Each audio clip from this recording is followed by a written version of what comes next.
to welcome all of you and to thank our friends at Walgreens and Office Max for joining with us at Turning Point to discuss career development opportunities for those afflicted with autism. Why am I here? I don't have children that have been affected by autism, but I have friends who do have children. But most importantly, I see, and my wife sees as well, the necessity, given the increasingly large number of young people being born with autism, the necessity to give them some opportunities, provide opportunities for them as they go through their lives so that they're able to lead meaningful, constructive lives of their own. We've had the good fortune to be involved with the Turning Point golf tournament for the last several years. And when you see what's happening in the progression towards these kinds of opportunities for these young people who are, legitimate, credible human beings that have intelligence and just unfortunately happen to have this affliction, it just makes you want to do more. And I suppose I've been asked in some respects to do this because I guess if anybody understands the necessity and the importance of teamwork and the success that they've had over the years, I guess I would. As a racing car driver, you quickly learn when you first start racing that your success is dependent on many other people besides just your own efforts. You have mechanics, you have sponsors, you have marketing people, you have this entire organization that's dedicated to working together to bring home victories. And so as a driver, as much as you'd like to think it's all about you, it's exactly the opposite. And what I see happening at Turning Point and the kind of teamwork that they've created to help this cause, and then obviously with all of you, what the roles that you can play in concert with Turning Point and with other organizations like that, then you understand why perhaps I have maybe some insight or there's some value to what I can provide. As I said, as a racing car driver, you learn very quickly that your individual success is really based on the efforts and the commitment that many others make towards you and by extension towards their own goals and themselves.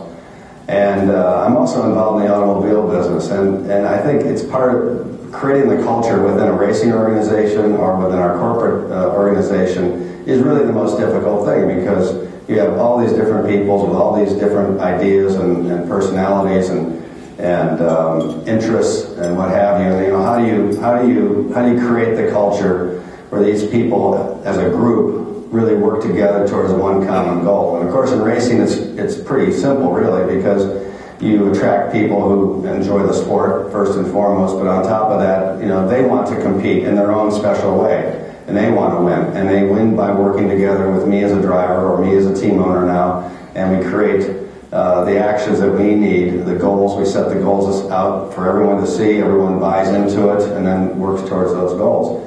But I think maybe one of the most important examples I can give of that is in our automobile dealerships. And I remember one time a fellow came up to me at a race and thanked me very much because we had helped his wife at one of our dealerships. And his wife was traveling through on a college tour with her daughter, and they'd suffered a flat tire, which was getting close to nighttime, and they were in a place they did not know, they weren't familiar with.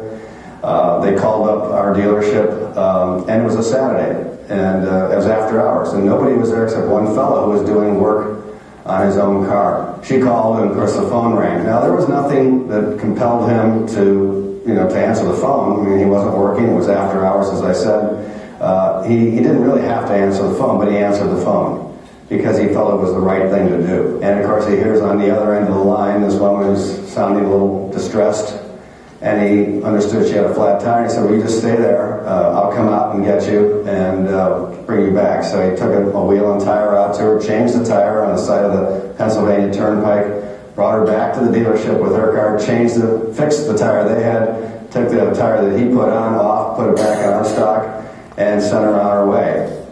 She wasn't a customer of ours. She was from Minnesota, in fact, 1,000 miles away. But he did what he did because he felt it was the right thing to do. And it was that commitment towards that goal that we have always set aside, whether it's through our racing teams or our dealerships, and that is that you commit yourself to making not only yourself the best, but by extension, the organization that you work for. And it really struck me when I heard the appreciation by this fellow, and I thought for a minute, I said, no, now that's what it's all about. It's all about everyone within the organization working towards a common goal, understanding what the vision is, and then committing themselves to that in their own particular way. And I know for us to really have the effect that we want to have and create the opportunities for these people with autism, that's going to take that same kind of, we know the vision, we know what we want to do, but it's going to take that same kind of commitment individually and collectively to get us to where we want to go and to provide those opportunities for these young people. And I know with the kinds of corporations like Walgreens and OfficeMax, I know the ability exists there to do such a great thing. And I look forward to working with you on that. So I invite you to listen and to participate and to help create the vision and the commitment towards creating a better future for these young people. Thank you very much.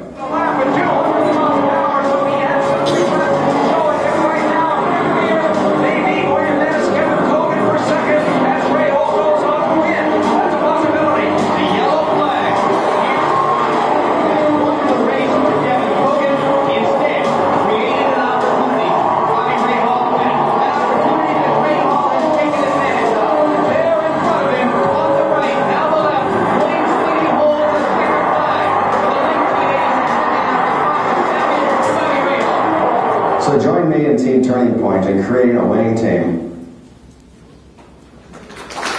Thank you, Bobby.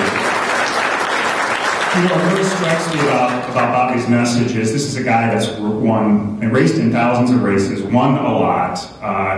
He's got a private jet, flies out all over the country with his racing team, with David Letterman, racing all these great races in Europe. And the story he chose to share with us was about a guy changing a tire. And how the simple things in taking that step is just so important. And I think that's at the heart of the message that we're sharing with you today, is taking those steps, taking those simple steps that really make a difference, that resonate with people, and I think can make a difference for all of us. So one of the companies, obviously, that's made huge strides in this, and that we're honored to have here today, is Walgreens, with Randy Lewis and the work that they did in the Anderson, South Carolina distribution facility. They really raised the bar and have set the standard for how to really engage in a meaningful program to employ individuals with disabilities.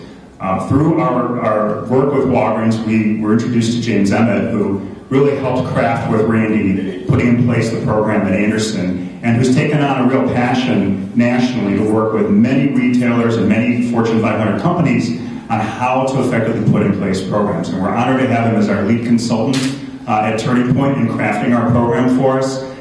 James is very passionate about creating meaningful futures, and it's been a great addition to our team. And James is here to share a little bit about, there's the why we should do things, and then there's also why we have to do things sometimes. And interestingly, I believe in response to the AFA hearings last summer, the U.S. government is really looking hardly and strongly at affirmative action compliance for individuals with disabilities. And this is a real area of James' passion. And he's going to speak about how the government's responding and what we're all called to do as businesses in order to respond to this need. So, James Emmett.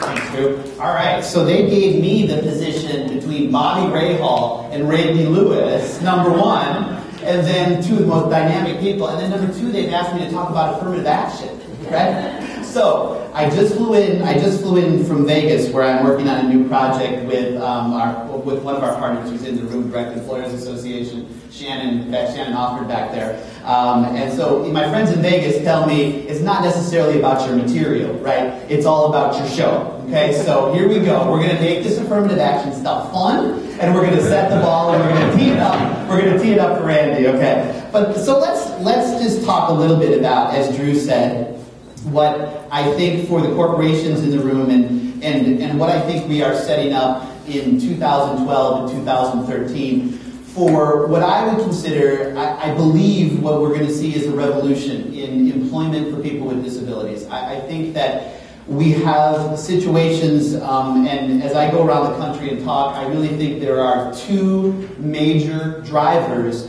for this oncoming revolution of employment of people with disabilities. And I think number one is the company sitting in this room. Okay? I think that Walgreens has been out there showing us and showing the business world why this works and how this can work.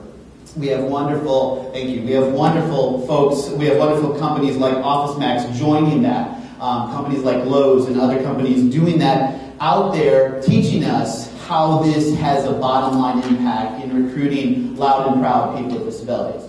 But I think the second driver, right, that we are looking at in terms of the revolution are the oncoming tightening, if you will, of the regulations for federal contractors, for companies that receive federal money. So let's talk a little bit about that. All right. So the Obama administration has placed new emphasis, right, and has actually come out with new regulations related to veterans. And very soon, keep saying soon, will come the regulations on people with disabilities. And looking at those companies that are in the room and how you are including people with disabilities and veterans in your affirmative action plans and giving you more maybe stringent guidelines to include both of those groups into